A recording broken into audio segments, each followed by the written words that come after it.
이어서 진주에서 전해드립니다.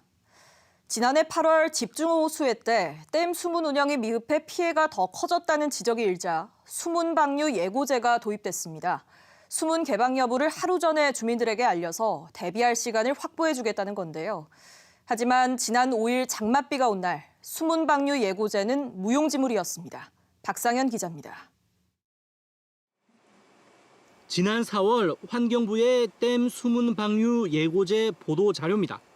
수문을 열게 되면 하루 전에 주민들에게 알려 긴급 조치할 시간을 주겠다고 했습니다. 하지만 불과 석 달 뒤인 지난 5일 집중호우 때 남강댐은 장맛비에 수문을 열었지만 댐 하류 주민 대다수는 전날 수문 방류 소식을 접하지 못했습니다.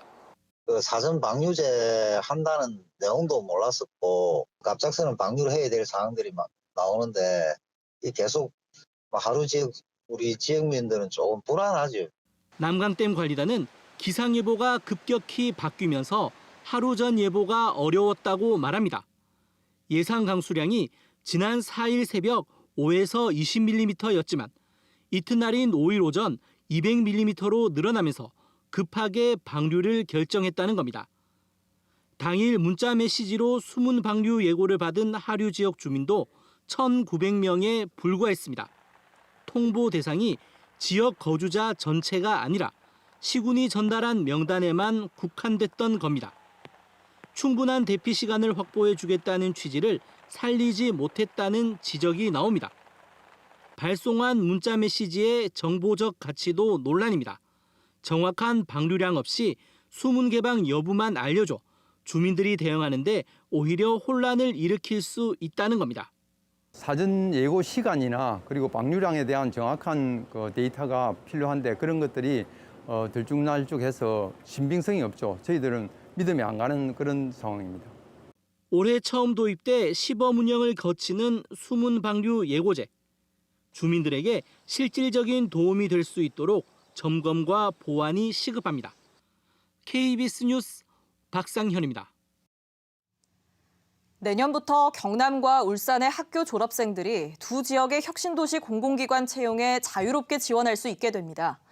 경상남도와 울산시가 함께 추진하기로 한 혁신도시 발전 특별법 시행령이 올해 하반기 개정되면 경남과 울산 지역 학생들은 기존보다 2배가량 늘어난 17개 공공기관에 지원할 수 있게 됩니다.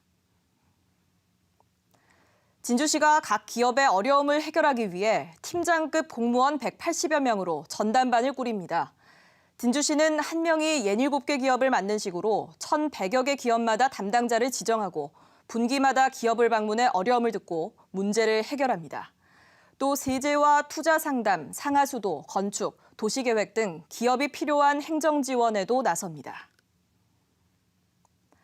사천시가 인천국제공항공사의 항공 MRO 사업 진출을 막기 위한 항공 MRO 사업 지키기 대책위원회를 꾸렸습니다.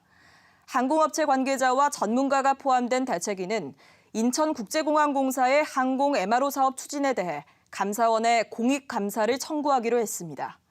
또 걸기대회나 인천국제공항 항의 방문도 논의할 예정입니다. 경상남도가 거창 창포원과 함안군 괴항습지를 경남 대표 생태관광지로 지정했습니다. 생태관광지로 지정되면 3년 동안 체험 프로그램 운영과 홍보를 위한 재정 지원과 함께 각종 점검과 자문을 받을 수 있습니다. 경상남도 대표 생태관광지는 이들 두 곳을 포함해 하동 탄소 없는 마을과 합천 정량늪 등 모두 4곳입니다. 지금까지 진주에서 전해드렸습니다.